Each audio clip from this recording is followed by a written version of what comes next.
Welcome back, everyone, to LA Not So Confidential. I'm Dr. Shiloh, and I'm here with Dr. Scott. Hi, we are a true crime podcast that focuses on forensic psychology. We are both forensic psychologists here in Los Angeles. So thank you for joining us again. We are bringing you a special Halloween bonus episode this month. So we're going to do some follow-up on The Exorcist and the crossover episode that we did with Hollyweird Paranormal. So, hey guys, this is Dr. Scott. We had a blast. Hopefully most of you have already had a chance to listen to our crossover episode with Hollyweird Paranormal. We love those guys so much. We really went in depth with a lot of research on the Hollywood aspect of The Exorcist and some background information on conflicting historical stuff. And what's really cool about today, we talked about this in that episode, is that we wanted to have a special episode with a very good friend of mine who is blessing us with his presence.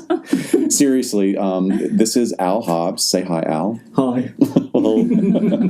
Al Hobbs is a very good friend of mine for way too long now. He is a set designer in television and motion pictures here in Los Angeles for an amazingly long amount of time for someone who looks so unbelievably young. Oh, thank you. We're all just talking about how young we look. I know, we're bragging. But here's the thing that's really cool about Al. Not only does he share my love for all things macabre, Al is truly an Exorcist superfan. A true superfan with receipts, as the kids say, because he has delved into so many aspects of this particular book and movie and case. Once again, Shiloh and I get to look at things always with the questioning eye of forensic psychologists. And now we're going to get an additional view with somebody who knows more about several aspects of the background that come in conflict with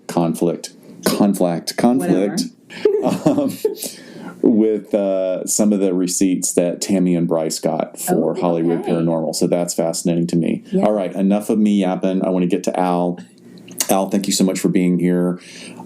First, before we even jump into The Exorcist, are you a believer in paranormal, and do you feel like you've ever had any kind of experience? I don't know that I've ever had any kind of really tangible experience. I'd like to believe in it. I think that there is a part of the universe that we are yet to understand that is, impacts us spiritually and emotionally. But I don't think I believe in God or the devil or anything. That's all kind of fiction made up by humans to sort of intimidate other humans. And I should say that you grew up Catholic. Oh, boy, did I ever. Yeah, so I went to Catholic grade school, high school, and college. And East Coast Catholic, not West Coast Catholic. And it seems like the East Coast Catholic's a lot more hardcore. Like Roman Catholic, Irish, hardcore, your guilt, fear, the whole, horrible. Sounds like The Exorcist already, right? Exactly. Yeah. So you pay for some therapist's Mercedes already, right? Several times over. I know a couple of kids to go to college. But I think it's because of that perspective that I came to seeing this movie for the first time with such built-in fear and terror, I can imagine. Already ingrained in me, so that there was only one way I was ever going to react to this movie. Wow, cool. Okay, so you're agnostic about some of this stuff. Yeah. Okay. And then how old were, well, you don't have to say how old you were, but tell us about your first experience of seeing The Exorcist. So I'll preface this with the very first ever live action movie that I saw was Jaws. My parents took me to see Jaws. So we saw in the same summer, we saw the Disney Robin Hood movie, followed by Jaws. So that was the first live action. First live action. Oh my God, that's amazing. That has kind of informed who I am as an adult, and in part fascinating parental choices, right? Well, yeah, I mean, oh, it's a beach movie. It's fun. There's kids. They'll like it. Yeah. So that was my first film experience, and I think because of that, I was very sort of dialed into what was going on in movies, even as a kid. That's sort of what started me wanting to work in movies and sort of being interested in horror movies and loving great white sharks and all that. I mean, to the point that I've going great white shark diving as an adult. Oh, right, yeah. It's all really still with me. So And I think because of the era, it was sort of like Jaws, Star Wars, Indiana Jones, all like in rapid succession. So I was very aware of like what was going on with movies. So The Exorcist the movie came out in 1971, and I was far too young to see it then. But then it was re-released, I want to say like in 1979 or 1980. And I begged my parents. I was like, please, please, please, because I kind of had a sense that it was this big, scary movie, and, you know, like, everybody was talking about it, and it was, oh my God, it's coming back, so people were trying to go see it for the first time.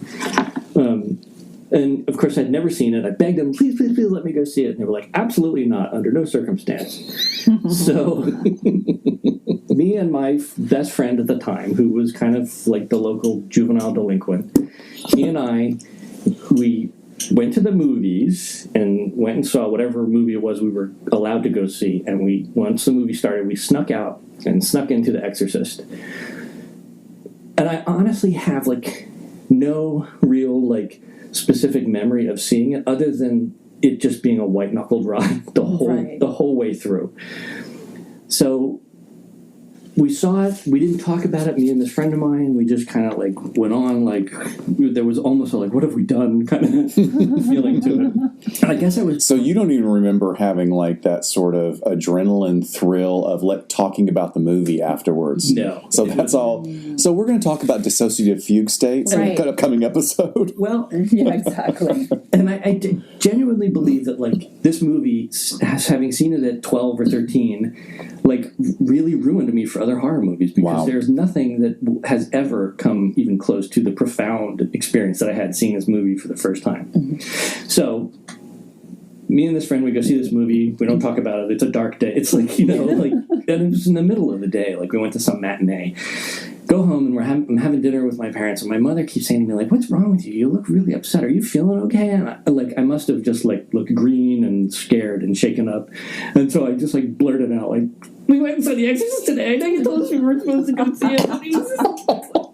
And then, so again, with the good parenting skills, like, the first thing my parents were like, yeah, we told you not to do that. Slap, you know? Like, oh my God, you got slapped? Oh, yeah. I mean, it was just... Oh my gosh. Like, wow, that took a turn. Terror on terror on top, right. You know. And literally, you know, I think probably for a year solid. I mean, that's what I remember. My father might say something differently, but I had bunk beds. So I, like, made him sleep on the bottom bunk for, like, a year with the lights on. And it was just, like, a really terrifying experience. Mm-hmm. So do you feel that your visceral terror experience of that, is it informed by your upbringing in the Catholic faith?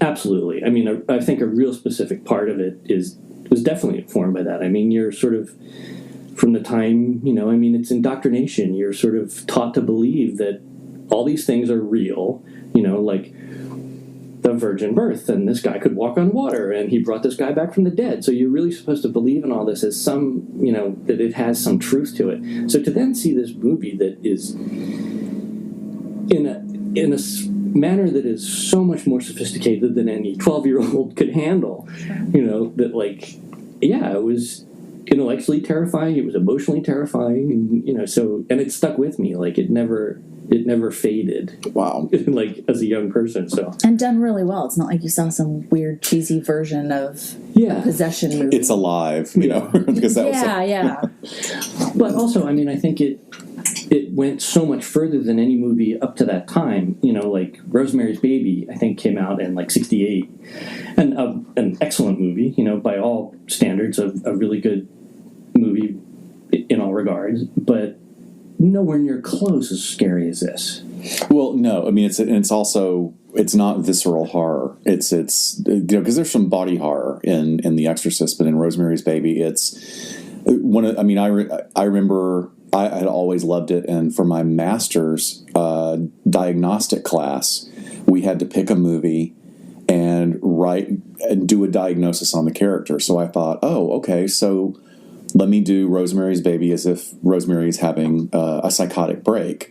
And I mean, it kind of lends to how well that movie is crafted, because up until the end, you don't know what's happening. I mean, like, this is the truth, you don't know. It's unreliable narrator, and, you know, she's, you know, having health problems, and but the Exorcist, and I didn't see it until much later. I think it was until that release. I was probably in college and thinking, and it was so different from the slasher movies of the 80s by that time I saw it.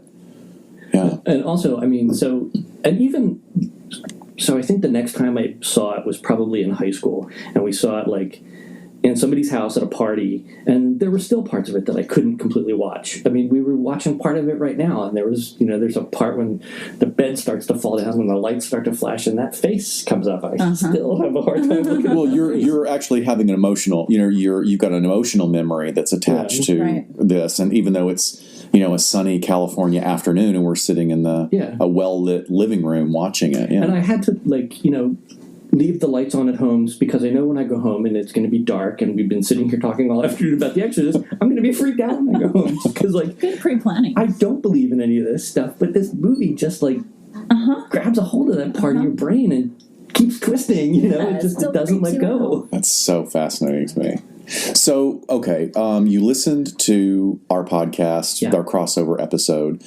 What's the first thing that comes up for you where we were off, or some of the historical data? What did you have that was conflicting information? Well, and this is kind of historically conflicted information.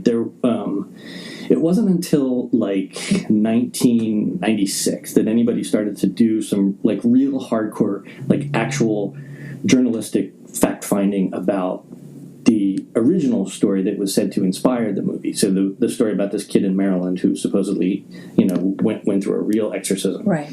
And it's for lots of reasons, I think. I think originally in 1949, when this actually happened, the Catholic Church was trying to be very guarded about what was going on.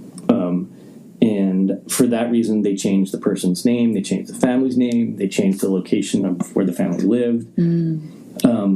But then, in 1996, this guy, Mark Upsasnik, I think is how you say his name, did this kind of really in-depth, he was a reporter and journalist, and he had a little bit of his bio here.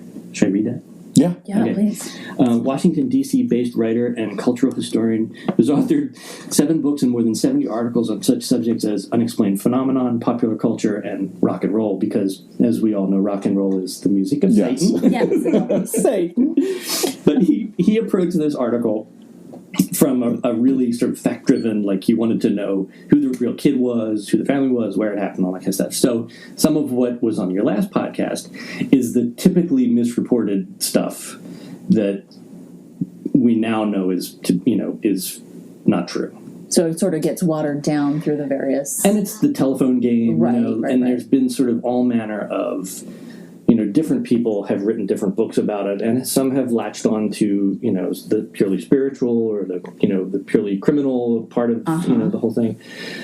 So for that reason, they've emphasized different things. And it's a very convoluted story, too. I mean, it's, just the chronology of what actually happened and, where they took the kid and what family members were involved and all that kind of stuff.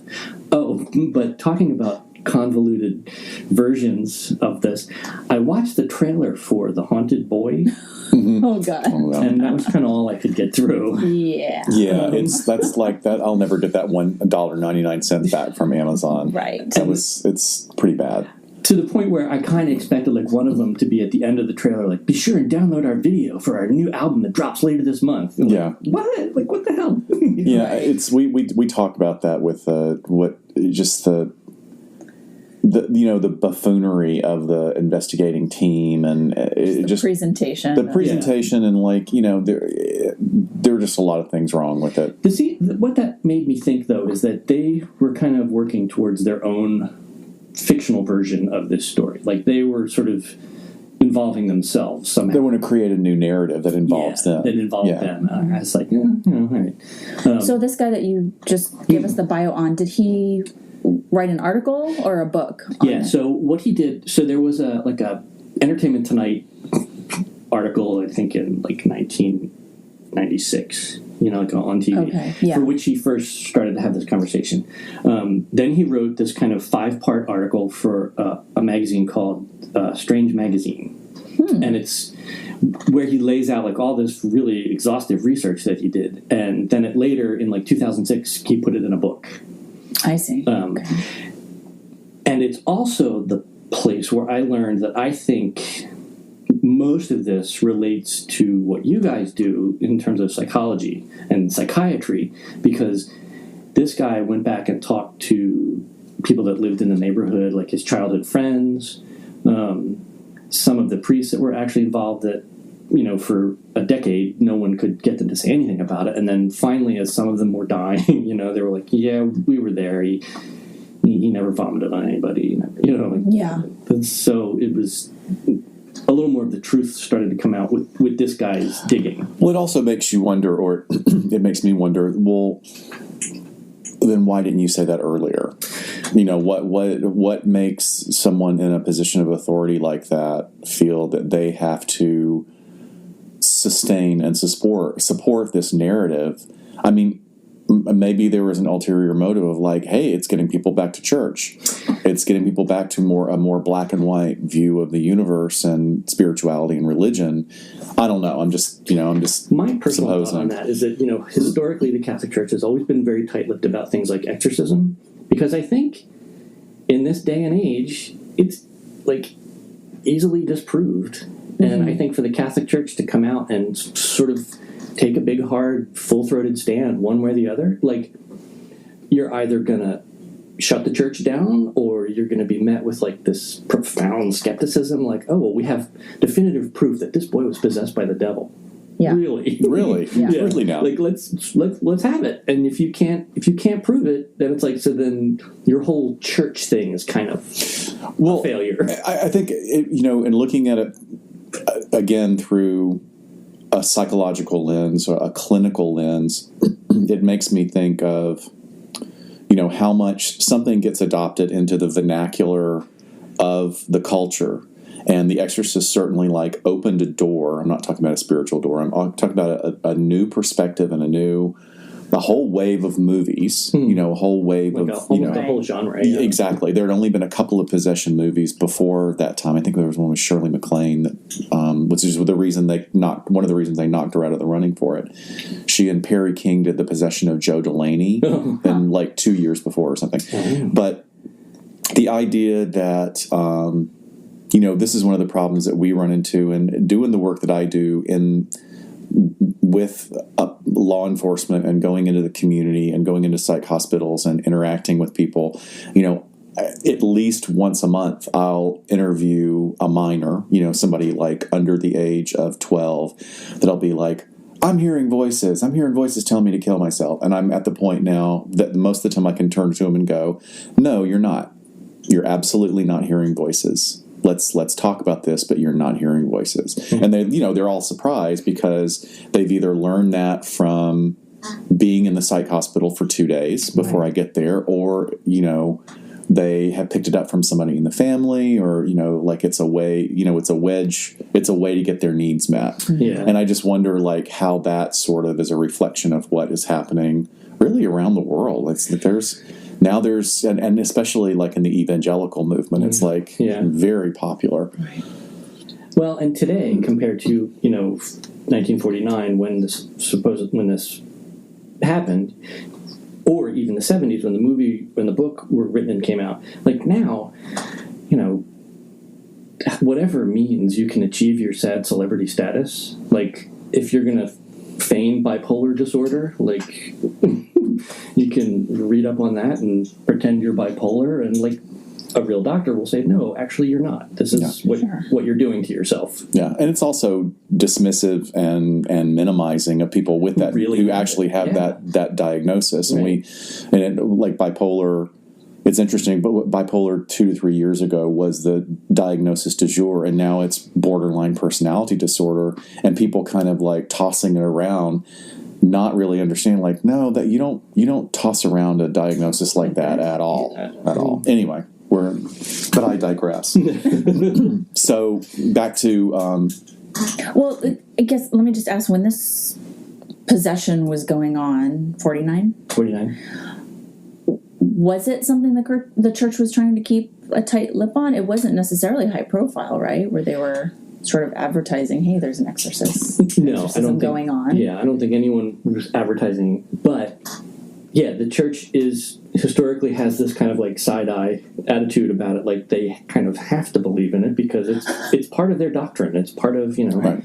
what Jesus Christ was supposed to have been an exorcist, So, again, for them to sort of flat out say, like, oh, no, honey, you're not possessed. It's, like really? Like, you're the only people that I'm supposed to come to for this kind of thing, Right. and you don't believe it? Right. So I think by virtue of them thinking the more contained they could keep it, the fewer answers they had to actually come up with. Well, sort of one way or going the other. back to the priest then later saying no, all that stuff didn't happen necessarily. Maybe, if they have to go to the Catholic Church and say this is what's happening for it to meet the criteria, Right. maybe that was embellished a little bit. Who knows? It really does sound like it was a tremendous game of telephone. Okay, gotcha. all the way along, because there were different people. I even this Mark Upsasnik, I'm sure I butchered this poor guy's name, Upsasnik. He interviewed, people that worked or that went to school with the priest who allegedly had his arm slashed. Oh, okay. And they were like, gosh, I don't think so, because he was our PE teacher that year, and He was never injured. He wasn't injured, and we so. And it's also, what, 30, 40 years later Yeah. by this time? True. Yeah. So. Okay. So chronologically, I guess anything else that with the original case Oh, yeah. that you want to get into and tell us about? Okay, so it's long been believed or reported that this happened in Mount Rainier in Maryland, and that has never been true. I think that that's part of the smokescreen that they threw up around the original occurrence. Because again, one of the things that Mark Upsasnik dug into extensively was the neighborhood that this in Mount Rainier that was where it was supposed to have happened. And part of this came to this is when they did start to advertise, this was in the newspaper that, priest frees Mount Rainier boy from the clutches of the devil. So that was the official, story. But so through this digging, Mark Upsasnik found out that it actually happened in Cottage City, which is in Maryland, a suburb of D.C. And beginning with that, he started to find out who the kid was. So I know who this, or I think I know. I have the name. I'm reluctant to say his name because I think he's probably in his 80s. He might be dead, but I don't want to out the guy if he's... It wasn't one of the names that we used on the last episode? It wasn't one of the names in the last episode. Oh, that's interesting. You're the super fan. I think you get to make the call. And it's relatively... you can Google, who was the real Exorcist boy. Right. I'll use his first name. His first name was Ronald.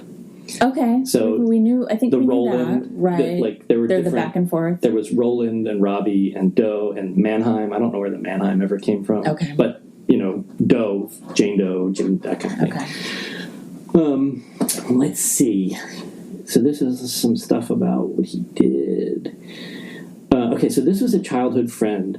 Let me preface this by saying I have not seen Robbie, or what are we going to call him now? Ronald? Call him Ronald. Ronald, for probably 45 years, but I still consider him a friend. So I don't want to betray that. He was a year younger, was a year behind him at Cottage City Elementary.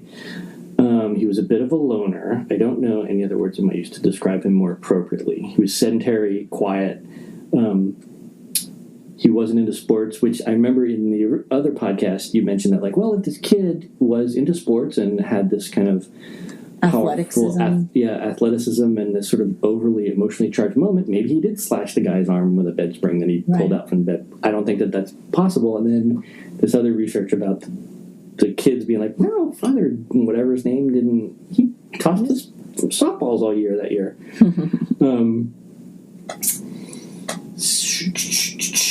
Let's see. He knew that Ronald was somehow sick, in quotes. If you remember the facts, he and his mother went to St. Louis for treatment. So that was when they first went to I think it was the uncle's house in St. Louis. And incidentally, that house online now is often regarded as the real life exorcism house. And I think that that's because, one, it was reported that was where the first exorcism allegedly took place, but it also looks a lot like the house in the movie. It's a big red brick colonial, and it sort of kind of fits the sort of fun spooky movie or true life thing. Right.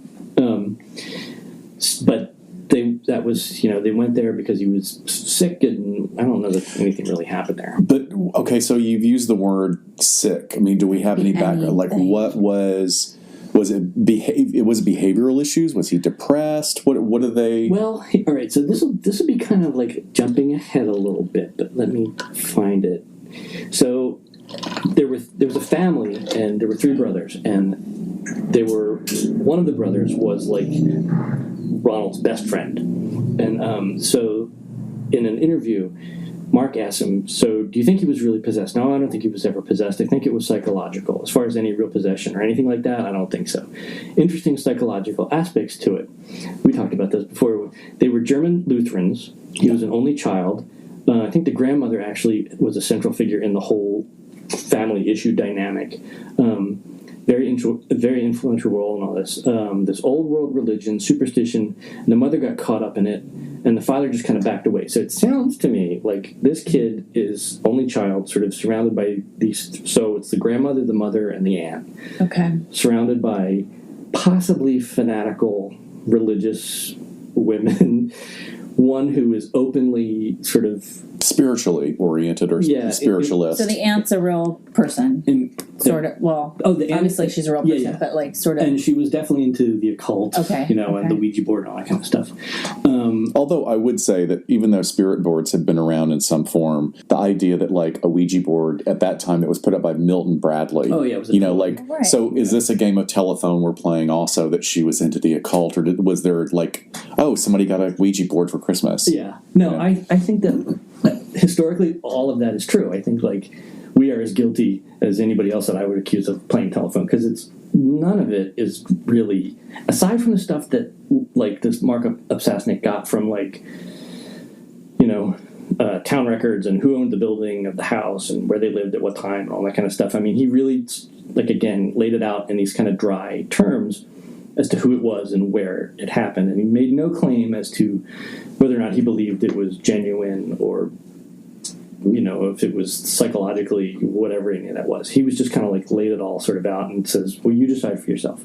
But yes, I think it is one big game of telephone, and I think more so because once the movie people got a hold of it, they just ran with it in as many different directions as they could, because that's all good for a movie. Of course. And absolutely. With the book, too. Like, the book had kind of the same slow burn that had to do with, like, word of mouth and people being like, oh, my God, did you read this? And, with no advertising campaign. I want to jump ahead to something because I want to make sure we don't lose this, because you said something so fascinating the other day about the marketing, about how they were reporting that people were running out of the theater and getting sick. Yeah. But it had nothing to do with the possession or the exorcism scenes. It was all about what? So there's 2 really specific instances.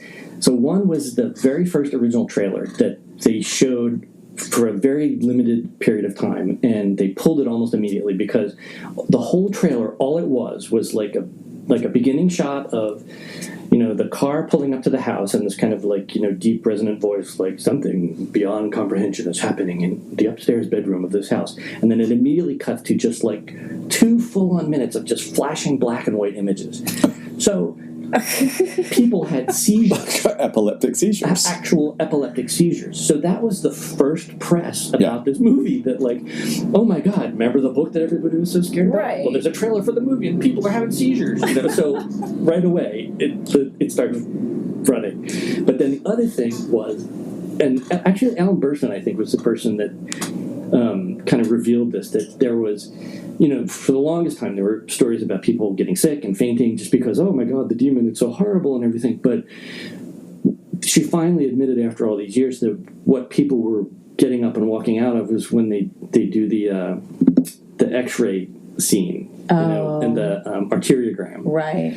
Because it was just so graphically portrayed. And one of the things that's interesting, just even in the way that scene is shot, is so Owen Reutemann was the DP, and he fully admits, he says, like, I didn't I didn't light it at all. Like, we used the fluorescent lighting that was in this, radiology room in this lab. Mm-hmm. So it's this very documentary feeling card hold with the one addition of this really simple special effect of them putting the needle in her neck and the blood coming out and all this kind of stuff. That was the scene that, like, people were getting up and Which running. for that time would have been very graphic. Oh, sure. Yeah. It's also... there's nothing horrifying in the portrayal of it. It's just this gruesome medical, procedure. Right. And they're doing it to this little girl. And it's also, I think, part of the context of that scene is that in no way does she show any signs of any weird possession during that scene. She's just a little girl. Right. And it's just this horrible thing to see. I watched that scene today, and just like the big machinery that they're moving. Yeah, it was so uncomfortable. And she doesn't have a line in the whole thing, but there's one moment where the noise is just like, yes. and you just hear this tiny little voice like kind of going, like she's just terrified. Whimper. So it's awful. I mean, it's a rough scene. Yeah. And you see like Ellen Burstyn is standing up in the gallery, like clenching her face. Because it's her daughter. Yeah. So the idea, taking this back to telephone and miscommunication and history and being misconstrued and becoming legend that then somehow becomes fact again, here's something I think is very important. Is like the way it's portrayed historically is that people were running out of the theater in terror. Yeah. And it wasn't about it was about the body horror, the actual medical viscera. Yeah, absolutely. Happening at that time. And I do think there's a little 3-minute cultural impact of The Exorcist when it first opened. I mean, people were genuinely unnerved and frightened by it to the point where they got up and left. And there are, in this little mini 2-minute documentary thing, there's a woman who passes out, and then they talk to some zitty high school kid who worked at the theater. He's like, well, yeah, they come out, and if they faint, I go get the smelling salts and make sure I have a barf bag. And it's all right. I will say this: it's maybe in so many instances when you're watching a film and like a thriller, and there's a certain level of melodrama and suspense that is built by the use of certain camera angles and music. I mean, music is so important to that, which is very stark. That's very stark contrast to the way this movie was filmed. It almost feels like a documentary. Yeah. It does not move quickly in the way that today's movies are just jump cut, jump cut, jump cut. Yeah. So that would have been disturbing at that time. It's well, what are we watching? We're not hearing any big dramatic orchestration to tell us that this is all fake. Yeah, right? There are no clues. There's no clues to that except you have rats in the attic because there's the scratching and there is one sort of conscious technique that I think Friedkin used, which was to manipulate the audience in such a way to keep them off kilter. And it starts from the very beginning with shots where you're moving through the street in Iraq and you are coming around a corner and you just catch a glimpse of sort of someone that you can't really see kind of moving out of frame, or the priest almost gets run down by the carriage, which I never knew for years. Apparently they called her in the script the funeral goer, she's a woman and she's crying really in sorrow, all draped in black, and it's this big loud moment, an explosive moment where Marin turns the corner and the carriage just roars by and you get this quick fleeting glimpse of this kind of visage of death and sorrow rolling by, bouncing through the thing with the black veil and everything. And so it was these conscious techniques to sort of keep you guessing what the hell was that? Right. And so I think again, and not really giving you enough time to actually process it. Wait, what did I see? It keeps moving. I mean, you and us just watching the edited version on AMC just now, you're oh, this is where they do the overlay on the face. I'm wait, what? They're projecting? Oh, there's a complete, overlay on Reagan's face during the exorcism. And that's where we have to at some point talk about the spooky subliminal yes. in quotes. Image. I have a couple questions about all that. Okay. But to this idea of telephone and sort of willful disbelief, and I think the Catholic Church at the time of the original incident, their motives were to keep it as tightly contained as possible. The filmmakers, their effort was to have it be as much talked about in as many bizarro ways as they possibly could. So when something cropped up about the set burned down, the set burned down right about the same time they fired the first production designer because they hated the set. So then they needed some time to rebuild a new set. So that set burns down. They have 6 weeks. They build a new set. They hire a new production designer. So but it makes for a good the devil burned down the set. No. Well, just this morning on the news, they were talking about the Netflix show, The Haunting Hill House, and which is great, by the way. Tweets. It's just it's like I'm having deja vu, but just in this year of tweets of people saying I wanted to cry and vomit and laugh all in the same episode. And I'm thinking the same thing, it's marketing. It's literally on the news this morning. Yeah. So I will say, I mentioned this to you. So I'm working now on a movie that I can't discuss by name because damn it, I signed a big NDA and I don't want to get sued. For those out there who don't know what an NDA is, what is that? A non-disclosure agreement. So it means you won't reveal any of the secrets of the movie. And so part of it is, I don't want to get sued. But the other part is it's a horror movie. I don't want to blow it for anybody. That's the fun of going to see a horror movie. But so I've been on this since August, and from the very beginning, people were trying to spin ooh, spooky things have been happening in the office. Really? Oh my gosh! And we just started to shoot. So now the people on the set were talking about, did you hear there was this stuff happening in the office? And I know, as much as I want to believe in that, I know for a fact that the stuff they're talking about is not happening. Really? No. So, Al, how could you possibly know it's not happening? Because I'm doing it. Shut up. Right. Because, how could you not want to be working on a horror movie? Blog of that, and then at the end go, and but I will say, it happens with very little effort. Oh, sure. I almost didn't have to do anything. I mentioned one creepy, housekeeping person, and all of a sudden it was So are you just starting the game of telephone, or are you actually doing things like moving something? It's a little bit of both now. So I started the game of telephone, but then I'm actively, Yes, I might also, let me just give a little context of this, that an even more devious version of this happened. Al worked on the remake of The Alamo years ago, that all shot in Austin, and there's a huge fanatic base of Alamo fans there that are all obsessed with the first movie, and they do reenactments, and they also get fast and loose with the history as well. So Al, during his downtime when he was on location, created 3 or 4 different personas and would have them arguing with each other on the message boards. The chat room for the Alamo. That is amazing. It was so much fun. Yes, the Alamo does have a basement. Right. I've seen it. I've been there. And how could you say it doesn't? But I think people are just so, and I want to believe that stuff. I wanted to be when I was there, Saturday all by myself. I wanted so bad for something to happen. Right.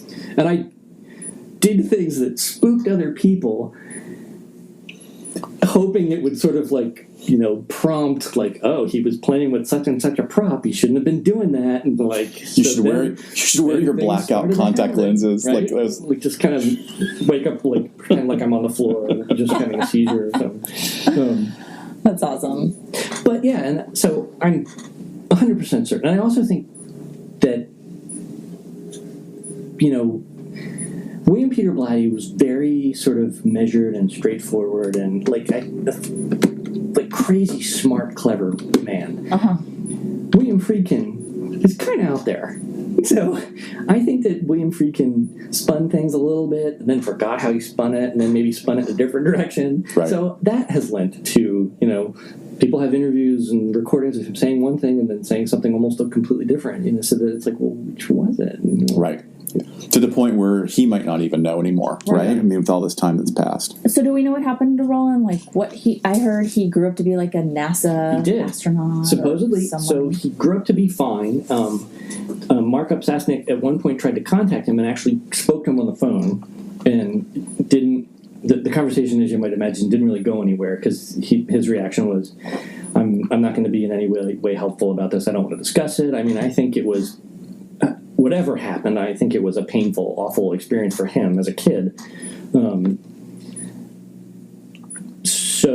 But after that, he graduated high school. I don't know if it says where he went to college, but yeah, he supposedly went on to have a happy life. He got married, he had kids, he worked for NASA, he's had things patented, some cool space age phone that's heat resistant or something. Oh. So smart too. I mean, Okay, Yeah. so Which is building on I that think- he's smart. Let me offer just a perspective that he gets this call after all these years. He's an adult. Look, we were all teenagers at one time.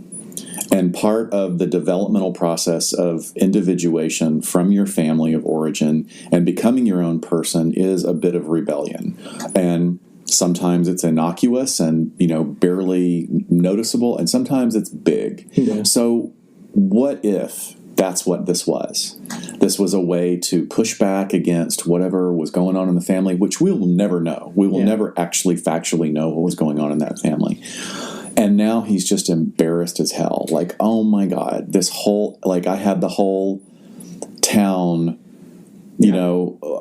up in arms about this. And to this day, like in that haunted documentary, The Haunted Boy, they're interviewing all these people. It's almost like that scene from the first Blair Witch movie where they're interviewing the townspeople. Right. Like that's fictionalized. And these are interviews. They're like, oh yeah, we all knew it was going on. And the horror of like, oh my God, I'm like an elderly man and I caused all this ruckus and I just don't want to talk about it anymore. Well, and not just an elderly man, but like someone who went on to like great success, I think, so the last thing this guy wants to hear in the coffee room at NASA is like, hey, did you hear? Right. That would be awful. And I do think that, in the sum total of all these quotes from, childhood friends and neighbors and people that said they witnessed it was that he went through some things that was most likely psychological or along the lines of family abuse, So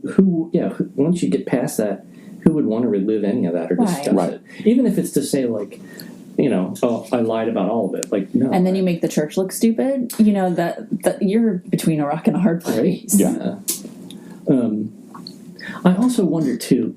It seems a lot of it seems to when we read this article, and at some point I have to read the thing really clearly and succinctly because the article is really fantastic. But it's long. Yeah. And we can also link it on our website too under the phone. Oh yeah, and you've got pictures too that we will. You got pictures that we will be at. Oh, and I have like I have pictures of him from his yearbook, the real kid.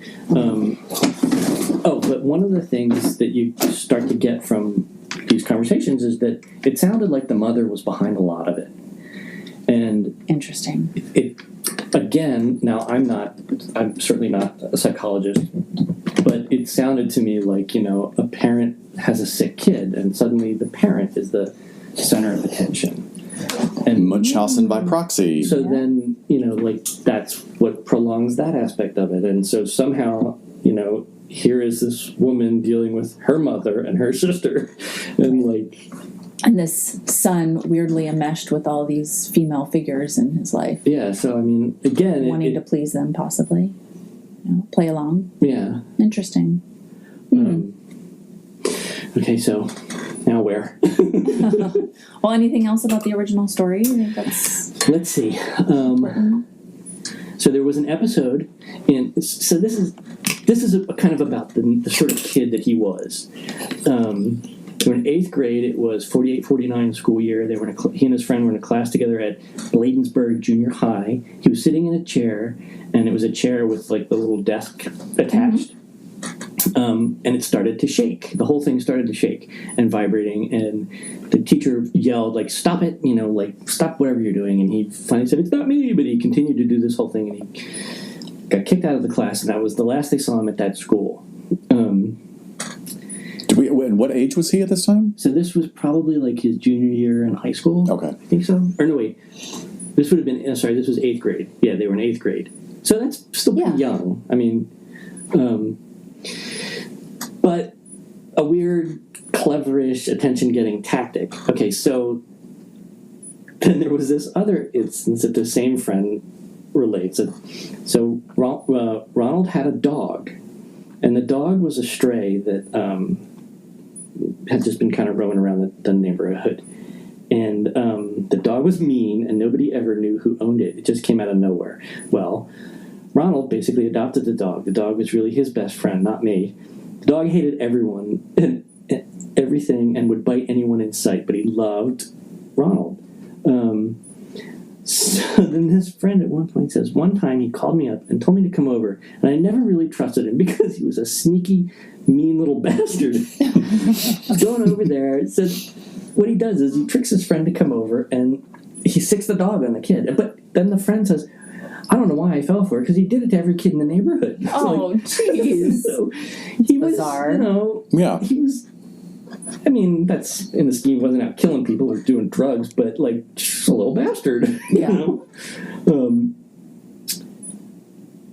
Thank God.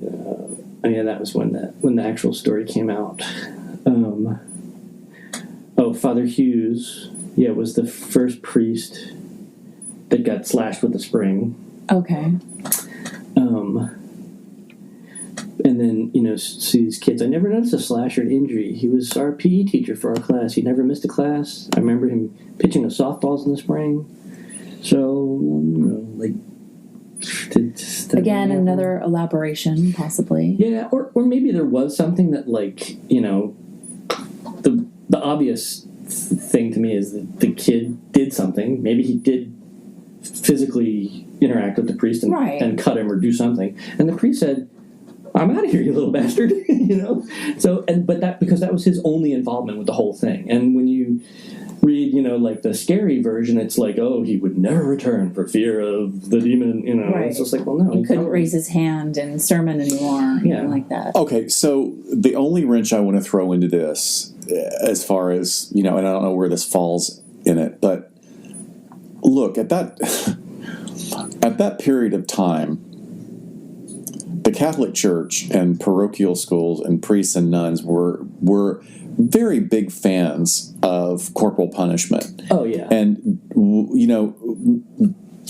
I'm just saying, okay, but they were a Lutheran family. It wasn't like they were involved in the Catholic Church locally. But still, that's the thing that makes me have a question is, these were tough priests. They're not going to... What would make them pull back from physically interacting with some, teenage boy that was being violent? These were people that were usually experienced working with mentally ill to some extent.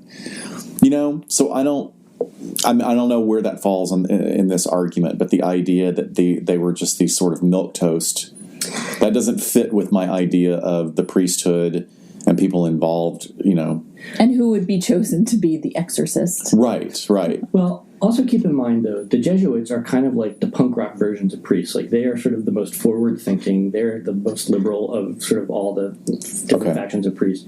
So I could see easily how this priest would go into this environment and something would happen, and the priest would say, no, your son is just horribly behaved.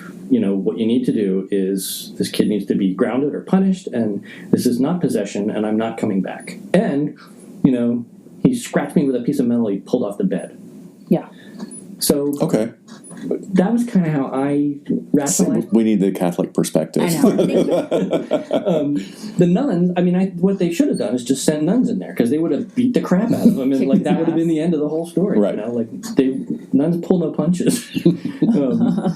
But yeah, I think that that's also some of the reluctance among the Jesuits in the original story to sort of full on say yep, this was the devil, because I think they themselves often default to positions of psychology or,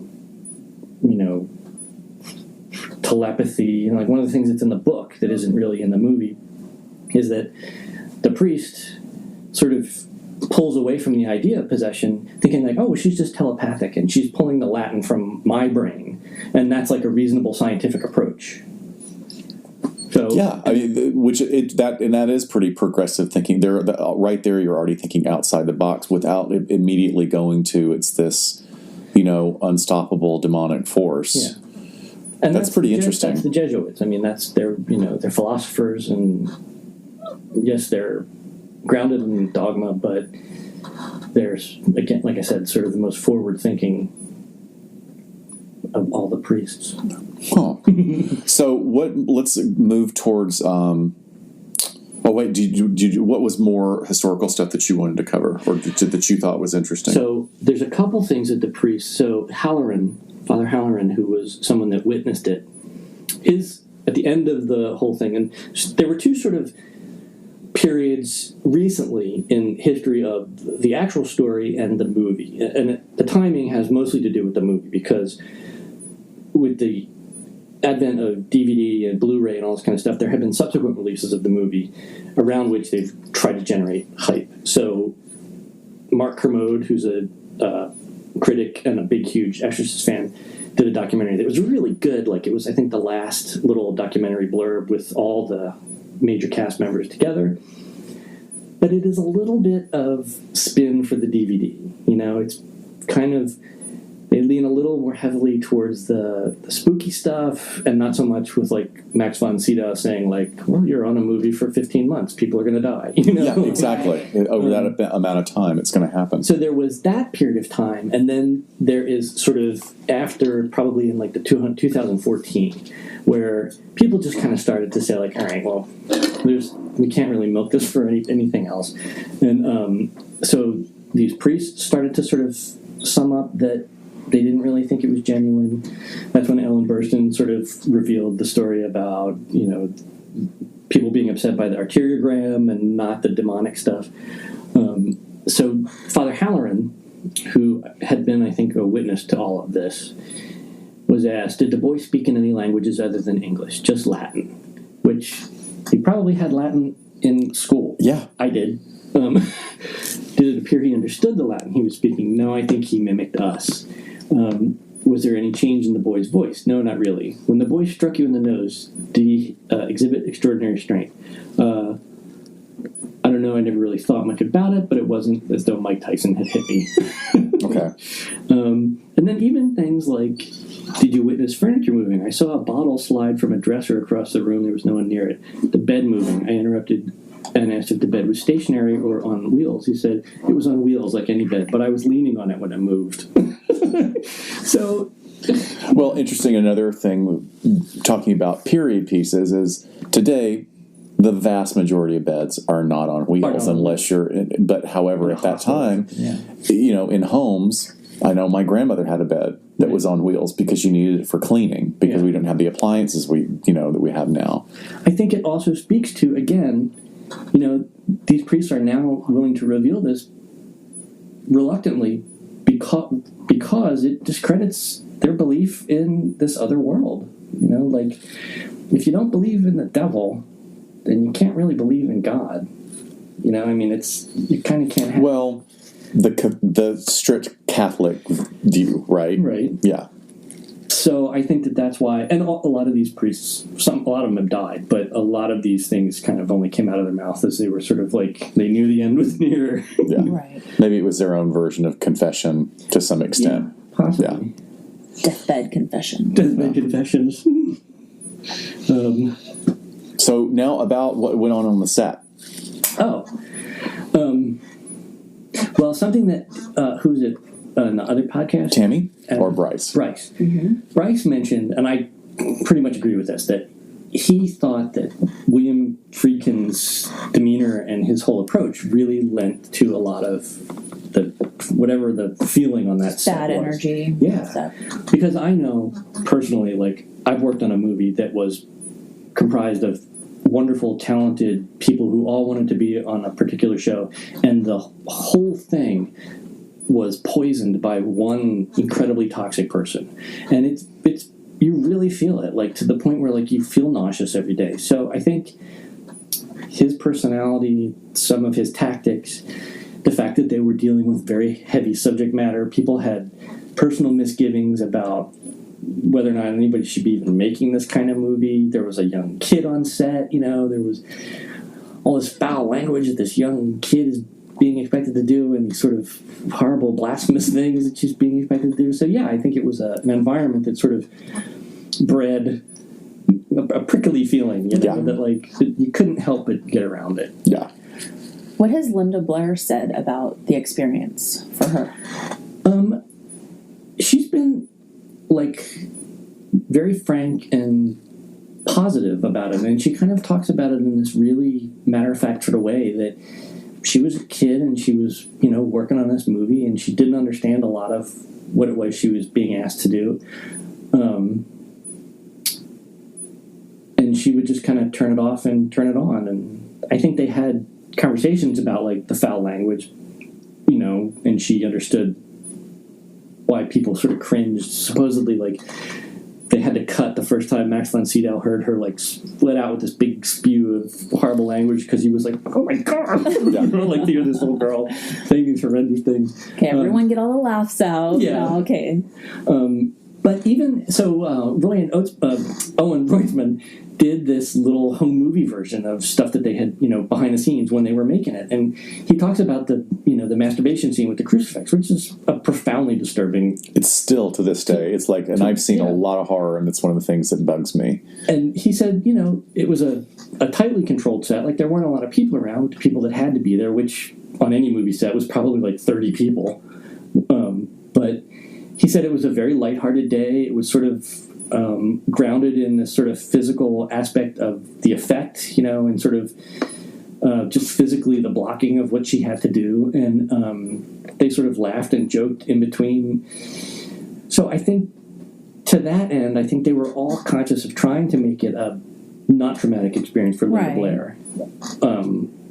I think there were things that happened physically that were unpleasant for her. You know, reportedly, the set was so cold because it was air conditioned. Well, it was built inside a freezer, I thought. Well, they built it on a stage, but then it had like 3 big, like industrial size air conditioners blowing into it. But because and the whole point was they wanted to see the actor's breath, and then so the problem is when you air condition something, it removes all the moisture, and that's why you see so much breath. So they had to get the temperature to be something like 30 below, which is outrageous, you know, like, and then, you know, here comes the crew in like parkas and snow gear and everything, and there's Linda Blair like in long johns and a nightgown. Right. So she was cold, and half the time she was wet with fake vomit and everything, you know, so that I think was unpleasant. But supposedly too, she did hurt her back on one of these, you know, like the special effects rig that was meant to sort of throw her back and forth on the bed.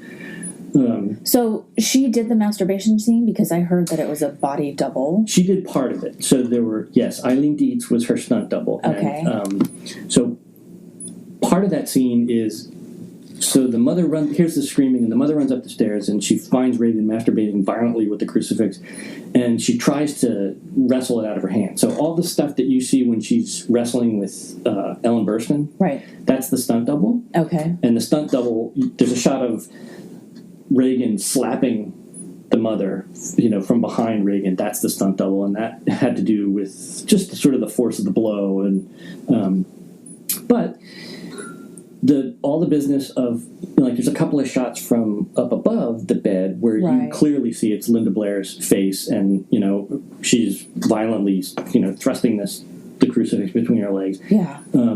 So she did a lot of it, and in this Owen Reutemann little making of thing, you see her on the set with the foam rubber box with the Caro jelly and the, you know, the blood stuff, and she's just kind of like this goofy kid laying there like holding the crucifix.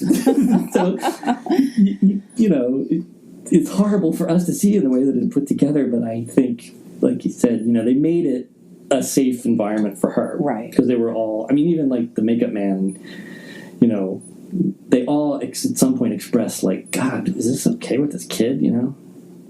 Well, it's kind of like with a little kid, they fall down, and if everyone freaks out and goes, "Oh, are you okay?" Right. Yeah, and if it sounds like, and we touched on it in the last episode, that they asked her about, you know, kind of her knowledge of this subject, and so it's. She has since said, though, she didn't know at the time what masturbation was, which is conflicting, you know, like, because I've heard both sides of that story.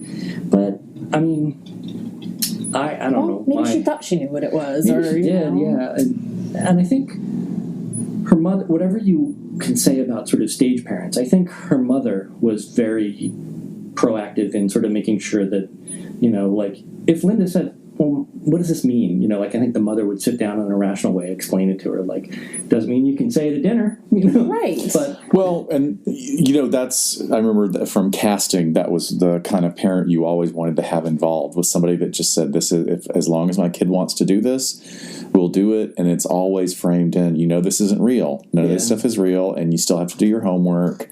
and you still have to be in bed, like just still have to be appropriate. That it's all make-believe, and that's the difference between a stage parent that's doing it just for the career, right? Versus like, well, let's this kid's 11 years old, or let's wait to see what happens with it down the line.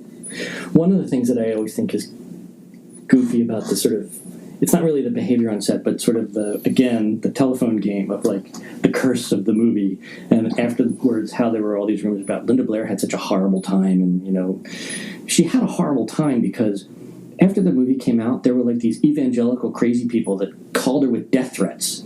So then Warner Brothers had to hire a bodyguard to like follow this 12-year-old girl around because, that was the horrible time she had. Not to having anything to do with the movie, or it being possessed or... They're the ones that need their parents to explain that it's all fake. Right. And I think even Billy Graham said that he believed, and he stood on his pulpit and said that the actual physical film that the movie was shot on was possessed. Oh, yes.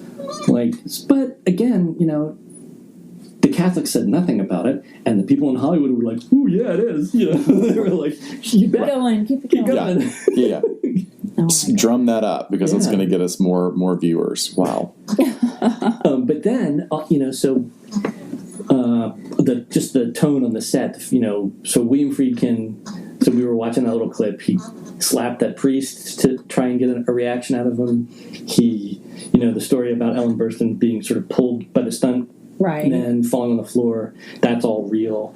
The very first take that they did with, Father Karras getting hit with the vomit. Right. They practiced it, they lined up the shot, they set it all up, and it didn't go off as they had planned, and it was supposed to hit him in the chest, hit him in the face. That sounds like the kind of thing that William Friedkin did on purpose. And they got to get a real reaction. They got this great reaction, and that's the one you see in the movie. It's like Jason Miller being completely shocked and trying to get it out of his eyes, so it's... Wow. I think dealing with that on a daily basis where you kind of don't know what your boss is going to throw at you, literally. Literally. That could make for, a rough set. He also fired guns. He fired a gun off at Jason Miller at one point, and apparently Jason Miller just, freaked out and was like, I'm an actor. You don't need to do this. I'm not going to play this game with you. To get a scared reaction on his face? Yeah, shocked reaction. Lovely. And I don't know what scene it was, but my suspicion is that, so the Father Karras goes and sees Reagan for the first time, and he tape records her voice, and then he takes it home and he's listening to it in his little dorm room back at the school, and he's listening to it and he's kind of leaning in close, and all of a sudden the phone rings, and it's this really startling jump scare kind of moment. I think that's what it was for, but I don't know that. That's just me kind of guessing. It makes a lot of sense. I mean, it also ties together with what you were talking about earlier of how the tone on a set, just like the tone in any work situation, it trickles down. It trickles down from whoever is the leader. I mean, you and Dan have worked on projects with wonderful, wonderful people that are not horror movies, not even science fiction, or who we're talking about that can't make a decision about a couch and has the whole crew held captive for days. Is up in uproar. So I mean, it's tricky. I also think too that William Peter Blatty, they were really always kind of struck me as having William Peter Blatty and William Friedkin having this kind of good cop, bad cop thing going, where Friedkin was the bad cop and Blatty was the good cop. And Blatty was a really funny person, he spent most of his career writing for Blake Edwards. He was a comedy writer. But he had this really crazy sense of humor, and I think the two of them together kind of went along with one another to sort of keep the whole thing, a little off balance. Well, I was just talking about how things have changed now. Can you imagine? I mean, think about how many times you guys all get called in, it's your yearly OSHA, education, I'm CEU triggered. to make sure. I'm feeling abused. Yeah. Really? Yeah. Go do the French Connection. Right? Yeah. like, because he was, we were talking about in the last podcast that Gene Hackman, with the same director, was having to drive his own car through the car chase scenes, chase scenes, and which were really dangerous. When you see that scene in that movie, it's just harrowing. Like, you almost can't watch it because you really think, like, it's a miracle nobody died. Well, and one of the things that I think really is interesting, and I completely agree with her, is Ellen Burstyn. One of the things that I've read upset her the most was not even that he was such a dick that he broke her back, that her coccyx was broken, but that he used her real scream in the movie, and that, like, that was. I get what she's saying about that. That's a real violation. It's like, she's a freaking actor. Let her do her craft. Yeah. You'll get a great performance. Yeah. Be a good director. You don't have to do that. That's like, okay, so now that's now recorded in perpetuity, her actual real physical pain that now she's an injury that she'll live with forever. Well, it's interesting too, because even the special effects guy talks about it. They did a take and they rehearsed it, and she's like, he's pulling too hard, I could get hurt, and could we just kind of ease up on this a little bit?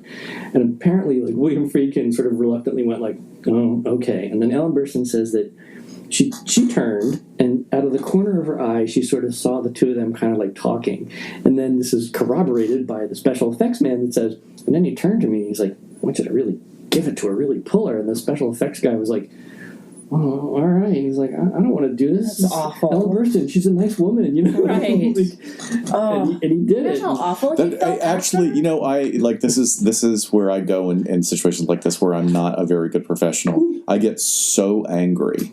Like, I want her to get up from that and just kick him in the nuts. Both of them in the nuts for doing that. Like, it's just, there's no reason for it. Yeah, and you can see in the scene too. I mean, she really does. Like, she goes back hard and she reaches for her back, and you see it, like, the whole expression on her face. I mean, it looks genuinely real, but it fades out, and the scene ends with like this just howling, screaming. And supposedly, what she did was she like stood up and yelled at him like, "Turn the fucking camera off!" Like so. Which, I don't know who could blame her for doing that. No, not at all. Not at all. Wow. So you want to talk about the subliminal stuff? Oh, yeah. Let's talk about that. So the subliminal, I always thought that image, so first of all, it's not really subliminal because you can, but that's how William Friedkin always described it. I feel like the first one is, yes? If I even know what the first one is. Well, the first one happens after the priest's mother dies. He's incredibly distraught, and he and the other priest, they get drunk in his room. Right. He goes to sleep and he has this nightmare. Yes. And it's of the mother kind of coming up out of the subway and the dog and the metal falling, and then in there is the flash of the first, Is that the first one? That's the first one. In the original version. Okay. And I think it might be in the redone version, but I have to think about that. Okay.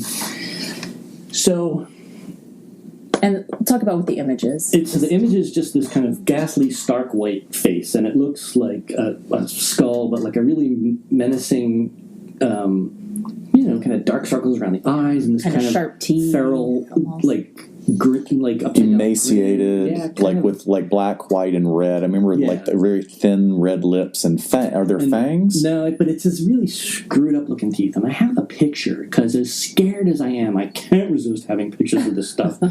And I also have some pictures of but it was the face of Eileen Dietz. Right. Okay. And I did hear that. So it's this. Oh, yeah, it's pretty great. But it's simple, I mean, it like is that's super, it's just white makeup, and but it's the expression somehow. So supposedly, and this is, I think, one of those moments where, like, I don't know if William Friedkin remembers what he said in the past about this, but he says that these were initially makeup tests for the demon makeup. Right. He did a bunch of these on Eileen Dietz to see what they look like. And they shot like 10 or 15 minutes of it, and it's just of kind of different expressions and looks and all this kind of stuff. And so then there's another picture that, like, this is Eileen Dietz in the makeup, and you kind of can't see it, but that was one of the earlier test makeups. I see. And I think the reason it was so scary in the original release is that the image itself, I think, is one of those things that we are hardwired for. In the last podcast, you were talking about the tryptophobia, is that what it's called? The fear of the holes. The holes, and that somehow that hits our subconscious as identifying with disease. Yeah. So I think that as simple as that face is, it's a death mask, it's a skull, it's it's this kind of hardwired thing that we're just destined to be frightened by.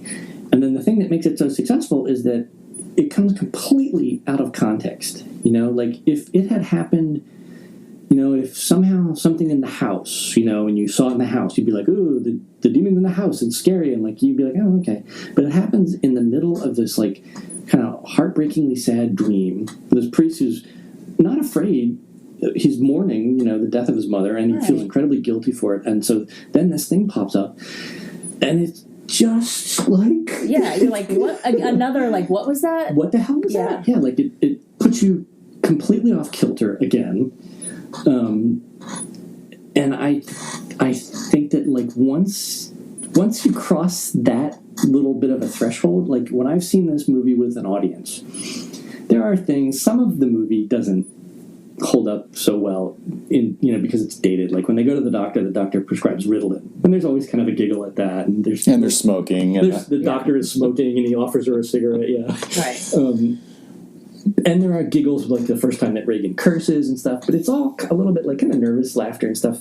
But when that moment comes along in the movie, there is always this kind of like just a and then it gets really kind of icy and quiet. And again, I don't think it's anything spiritual. I think it's just this collective group of people. It's having this. It's good movie making. Yeah. I mean, it's good. Like, despite a director being, kind of a jerk. I mean, he's really creating something. And I think probably the editor had a lot to do with that as well. I mean, we all know that editors, should really be given a lot of credit for what's created. Well. You mentioned Jaws earlier. Jaws is a movie that was great because of the way it was edited. Yeah. They almost didn't have a movie because Verna Fields not saved that movie, they might not have had Jaws. Wow. Yeah. That's very interesting. And don't they flash it again when the mom's just kind of walking through the kitchen or something really mundane? Well, right? See, that's when they did the DVD release and they came out with the version you've never seen, which I think is kind of a mess. That's when they added that stuff back. They just kind of throw it somewhere in a blank corner. They kind of started to tart it up a little bit, which I thought sort of sucked.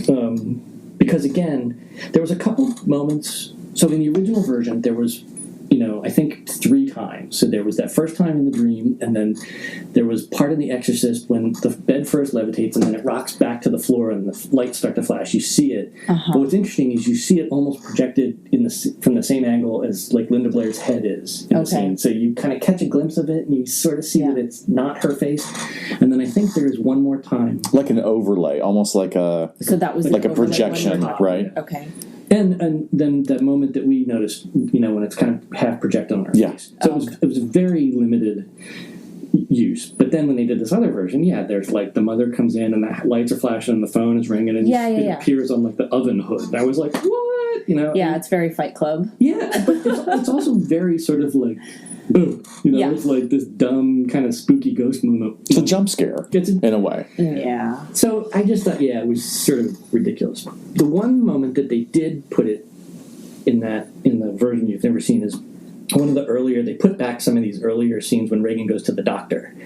And there's a scene where, like, Reagan's in the doctor's office and she's just, like, laying on this thing and she gets this confused look on her face and they flash it and it kind of looks at, like, kind of leers at her. It's like, ah! Yeah, I remember. They showed that. Yeah, which TV. I thought that was a good moment for it, because it started.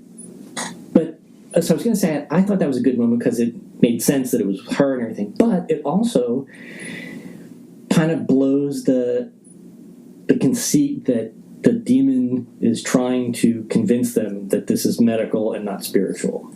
Like, I think that that's one of the things that makes the movie work successfully all the way through is this sort of the unwillingness for anybody to believe that this is anything other than psychological or physical, so it takes a long time to get there. And like, that's one of the things which, we didn't talk about earlier, but I find fascinating and relieving that, like, not every, the Catholic Church is not jumping to every claim of this possession to go do an exorcism. They're like, no, here are the things that we look at, which are based on the doctrine, right? Which is, that it has to be speaking in other languages, have access to knowledge that they couldn't know. Couldn't possibly know. There are several others that are like that. Go ahead. Oh, sorry. That's one of the things that's interesting in the book that you could, I guess, never get into the movie just for length, but the conversations with the demon in the book are really interesting because it's this constant back and forth of, like, the demon saying things that only a demon could know, and then sort of like these weird mundane things that it's this combination of trickery, that it's like, I'm giving you a little bit of what you want, but I'm also kind of really screwing you over with a lot of lies. So you really can't make a decision. Which is kind of what the Prince of Lies is, right? I mean, that's manipulation of information. And there's and even as you and I were watching this heavily edited version, I'm immediately going, well, why can't she, when he challenges her to make the restraints disappear. Yeah. Well, she's like, it's far too vulgar a display of power. Too vulgar. But you'll open the drawer, right? But you'll make the whole room, or you'll make the ceiling crack open. But then again, isn't that exactly what it is? Like, so everybody's off guard. Like, we don't really know what this entity is capable of. Yeah, and I think too in the movie, which we'd call gaslighting, right? Gaslighting, yeah. Well, yeah, no, don't get me in the movie, I think too you are meant to believe that Father Karras, up until about halfway through the actual exorcism, still doesn't believe that he's witnessing something supernatural or spiritual. So Father Marin kind of goes about this in this very sort of controlled, authoritative, kind of like he's changing the sheets, like he knows what he's got to do. He's embracing this as a reality. And Father Karras is kind of still, even in his face, looking at it with this skepticism of like, what is the bed really moving? Like, what is she doing with her tongue? And I don't think it's until we see, the image of his mother sitting on the bed that he sort of fully puts together that, like, all right, this is really happening. So he leaves the room, and then when he comes back... wait, is that before or after the levitation, the full levitation? One would hope that after he's seen that... even that, I mean, again, in the books, that's sort of explained away as telekinetic, and maybe this person is just, Nothing supersedes nature, then. Right. This is a preteen girl who is just now embracing puberty and her new telekinetic powers. Oh, man, right? I didn't get those. You go, girl, right? You didn't? Where was mine? Right? You were too dangerous to have those. You're like Jean Grey. Dr. X went in and like blocked your powers. Oh, man. Well, this is great. So we've covered subliminals in the movie that are not as, I think that's interesting, once again, sort of the game of telephone. It's cultural telephone. We have this idea that there's subliminal stuff throughout the movie, and it's actually not. There's very little, and it's not even subliminal, is the idea that you miss it. You're going like, wait, did I see something? And these are very clearly, they're flashes, but you see what's happening. I mean, it's a frame of the film. Right. It's not, there's nothing that mysterious about it. Right. And even it's really there. Even at the end when Pazuzu presents in the room, it's not this sort of Hollywood version of a demon. It's the Assyrian statue that has been unearthed, and it's backlit really frighteningly. Interesting. Okay, so we covered history. We covered some of the things that happened on set. We covered Jesuits, which I think is really fascinating. Now I feel like I need to go learn more about the Jesuits. Are like a fascinating bunch. Who's it? Chardin was a Jesuit priest, like a famous French philosopher. He was a Jesuit, and so I mean that they tell this story with what are supposed to be, again, I don't know, the Augustinians might get pissed off about this, but, with this group of priests that is meant to be sort of the most intellectual, the most forward-thinking, the most philosophical, and open to as many different explanations as the possibility that it's the devil, I mean, that was a pretty cool choice. Yeah. Yeah. So, before I lose this thought, what is your favorite, or what do you think is the best version? Because there's now 3 or 4 different versions. I mean, certainly there's the heavily edited television version that is just, it's barely even worth watching, even though it has some of the good scenes, but you don't get the continuity, you don't get the real gut reaction to Linda Blair, saying these horrible things. And we should also mention the vocal work of Mercedes McCambridge, who was a radio actress, and she had been a film actress back in the 50s. Heavy smoker. Heavy smoker. Drinker. And apparently she had been, on the wagon until she made this movie. Wow. So, again, the telephone spin factor, she made this movie and she had to drink again. No, she started drinking because she was smoking and she was doing things to, manipulate her voice. And for that reason, because she was sort of stepping away from her sobriety, she wanted her priest there. Wow. Okay. So, again, there is this other layer of she wanted emotional support to deal with her sobriety and to make sure that she got back to her safe place. But now, also, I don't know, have you ever watched her guest appearance on Johnny Carson? Johnny Carson? No. You've never seen it? I think you can go. I mean, I remember seeing it, and that was one of the few times that I actually was watching the show, Johnny Carson, but it's on YouTube, I believe. But he does this thing, you could see some genuine reactions on him, obviously, when the animals were crapping on him from, the visiting wildlife and stuff.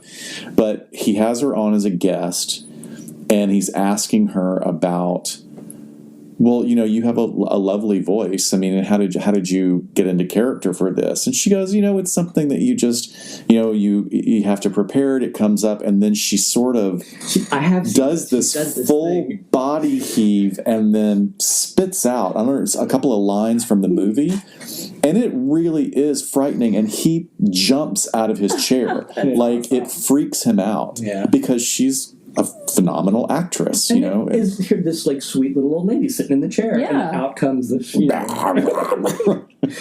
It's also interesting too that the sound design won an Oscar, and it was at the time, in the same way that the special effects for Star Wars were this big, big deal when Star Wars came out. The sound design for this movie was this big deal, and one of the things I think is coolest is that they were having a conversation about what the demon should sound like, and William Friedkin said he wanted it to sound like a Hieronymus Bosch painting. Wow. Which, when you hear it, and there's animal noises, and you can hear several different people talking at the same time, and the voice isn't really... It's all layered. Male or female. Yeah, so it's... Although, there are no male voices. That was something I had heard, is that it's layers... Actually. Oh, is there? Okay, I thought... So, the scene where Chris and Sharon are they've just come back into the house, and a guy comes to the door to tell her that Burke has died.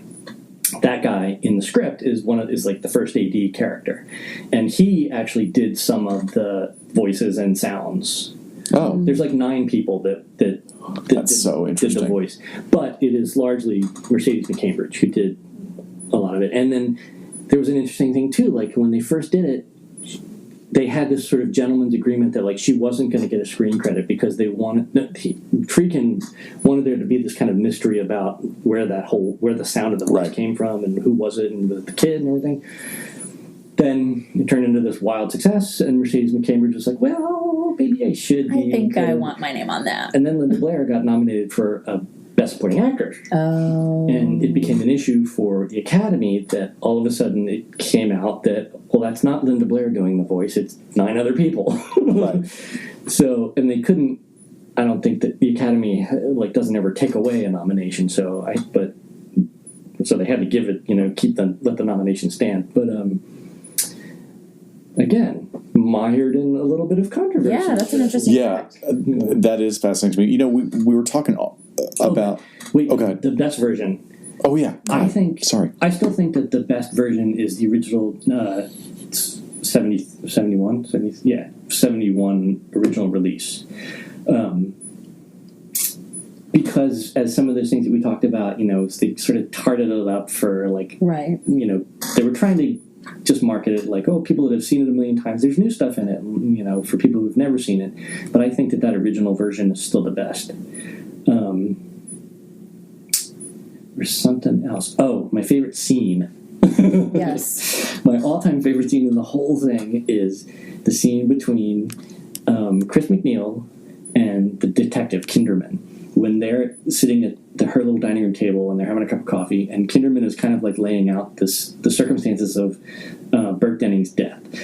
And he's kind of slowly and in a kind of annoying... Is this after he's been outside and he's found Reagan's little... He's been downstairs and the clay animal. He finds the little clay animal. And so immediately after that, he comes up, and that's when they have this conversation. And it's the moment when you see Ellen Burstyn's character put together that, like, oh my God. So, first of all, it's this really scary idea that, like, that Kinderman says...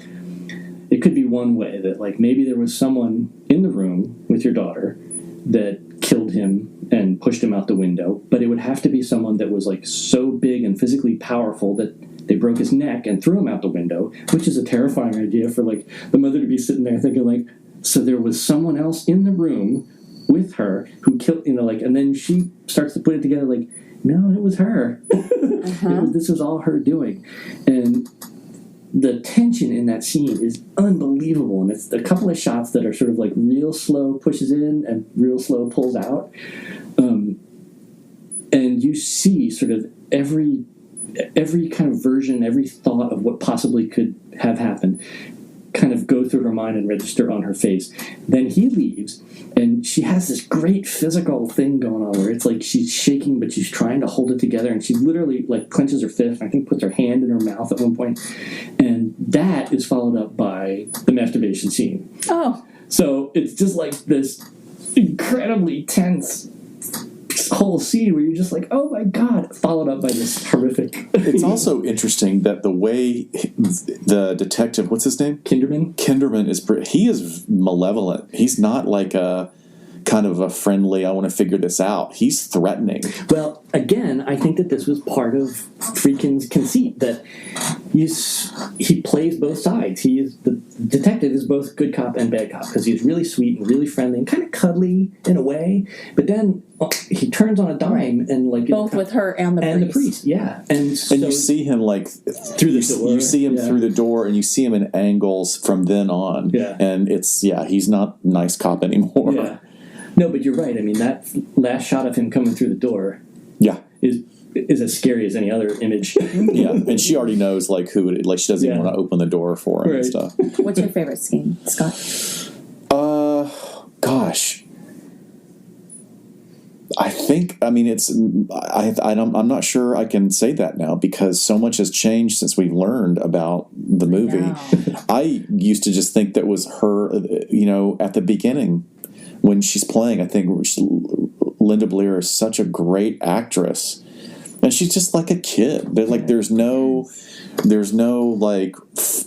foreboding or foretelling in her performance as much as there is in the environment around her when she's playing, which, by the way, I thought they built on beautifully in the series, the TV series at first. They really did a great job with that. There was a couple of really fantastic scenes in the TV show that were scenes right out of the book that I just thought were great. And it was like this flashback when you see Reagan as a kid again. You know, so it wasn't who's that?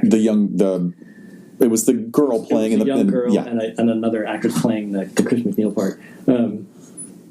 Those scenes were really, and when I saw those, you know how you said, like, when they sort of, like, outed that all of a sudden, oh my God, I'm trying to, like, you jump up and, like, and the basement looked exactly the same. It was great. That was great. I just love the opening scene when they finally get to DC, when she's walking home from the set, and it's just like the epitome of fall. Like, you watch that scene, you're like, it's fall, it's almost Halloween, and the wind blowing and the leaves and the nuns with their cloaks flowing behind them. I love that. See, that's again another part of this sort of almost campaign of misinformation, that, like, you see these kids run by in their Halloween costumes, but they never discuss it's Halloween. No, that's the only clue There's nothing about, like, Reagan going trick-or-treating or other kids coming to the door or anything like that.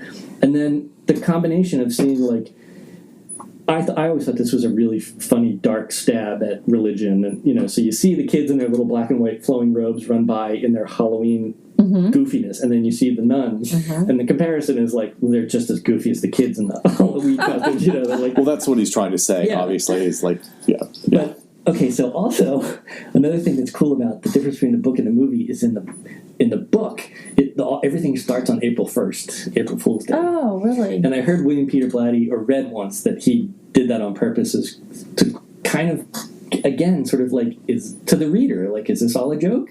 Is this setting that undertone? Yeah, like it's just kind of setting up in the beginning.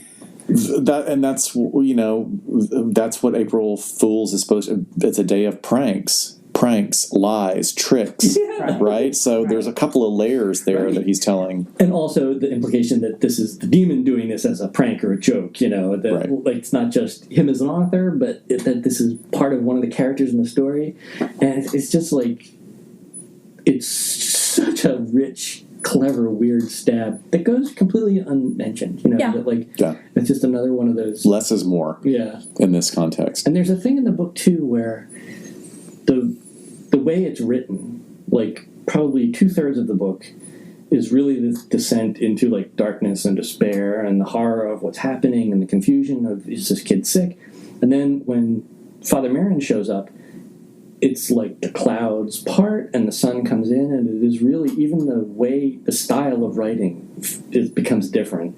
And so like you get the sense that like, I think one, you're meant to think that like all of this is real because the whole environment has just changed because this holy person has walked in and is going to fix this.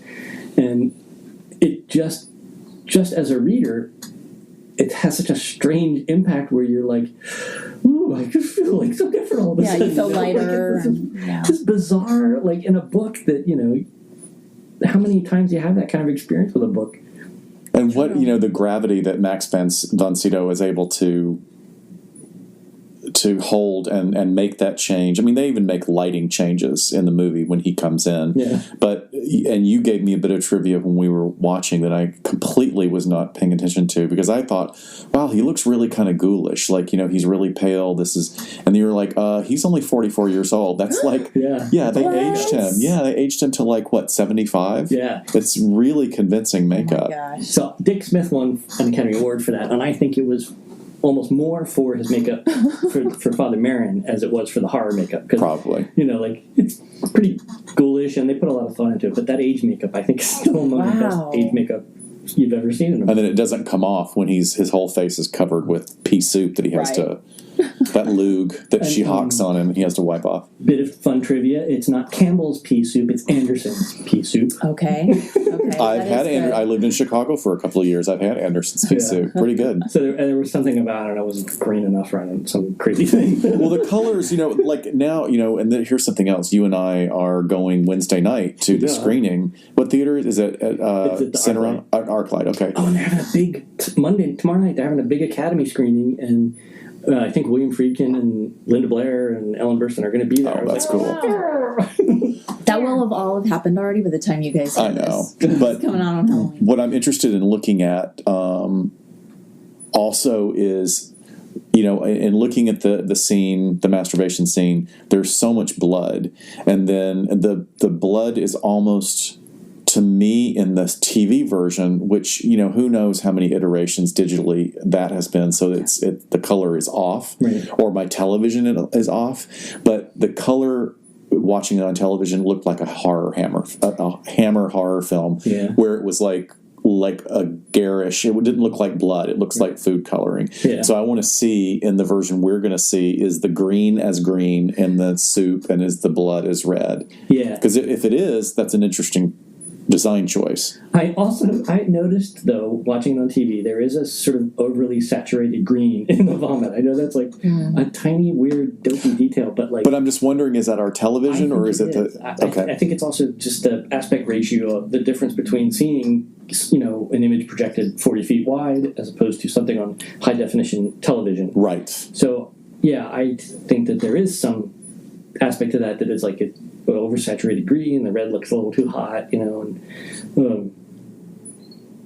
but it's an interesting experience seeing it on a big screen with an audience. I hope it's like I said, the 73 version, because I still think that's the best. Okay. Without the dopey extra. Right. So do you leave open for the possibility that there's something out there that somebody could let in inadvertently? Possibly, but I don't think it's God or the devil. I think it's, if you've opened a door and Aunt Tilly comes back in and she's not happy, that could be a difficulty. Yeah. Right. If maybe until he abused this kid, and she comes back through, that's going to be a further, I mean, I believe any aspect of us as humans, it's possible for any of that to sort of go and come back or be with us now, but I don't think it's a devil. I don't think it's Jesus. Well, I think that's us. That's the way we look at it when we're doing, understanding a case, understanding a profile that we're developing on someone is like, how much is the internalized view of this person's abuser, how much is it living in them? Yeah. How much is that relationship with what they've internalized guiding their life? And maybe in some cases, I mean, I don't know. I'm going to be agnostic about it. But in a lot of cases, a lot of unresolved teenage angst and hormones racing through their bodies. And who's to say that we're not all a little telepathic or telekinetic at that time? I don't know. Yeah. I think in a couple of 100 years, we'll have a lot more answers. Have a better sense of exactly what people can do. Yeah. Well, I am so excited that you came and talked to us. Thank you so much. Well, thanks for letting me come. As you can tell, I get super geeked up and I love talking about it. Well, great. So what I would love to do also is, after it's all said and done, is have you back and talk about the project that you're working on now. Because I since I know what movie it is, but I can't say, there's also a psychological profile in that movie that I want to explore with you. Okay. Good. All right. Yeah. So everybody, thanks so much. This has been great, and we will see you next time on LA Not So Confidential. Say bye, Al. Bye, Al.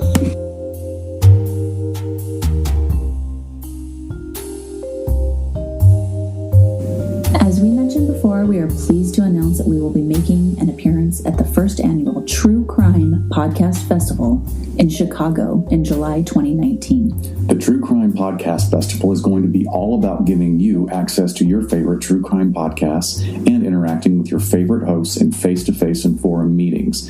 There will be panel discussions, live tapings, and of course, meet and greet opportunities with yours truly. Some of your other favorites will be there, like Swindled, Wine and Crime, The Fall Line, Canadian True Crime, and The Paranormal Chicks. For more information or to purchase tickets, go to tcfp2019.com and be sure to mention LA Not So Confidential when you fill out registration information for your tickets. We'll see you there at LA Not So Confidential.